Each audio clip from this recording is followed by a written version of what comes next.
dengan ibumu, bicaralah dengan kasih sayang. Walaupun sering bertanya, yang sama berulang-ulang.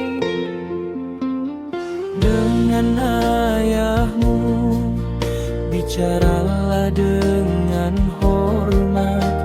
Walaupun rasa cintanya tak tersampai dengan kata. Dengan pasanganmu, biar bicara dengan jujur. Kerana hubungan yang sehat perlu ada kepercayaan. Dengan orang lain, bicaralah dengan hati-hati. Sebab kata yang salah selalu menimbulkan luka.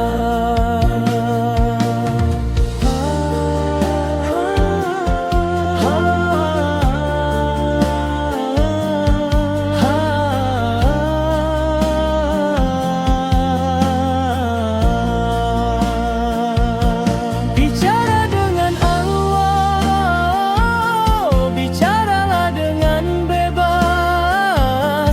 Curahkan semua segala tanpa ada yang disembunyi.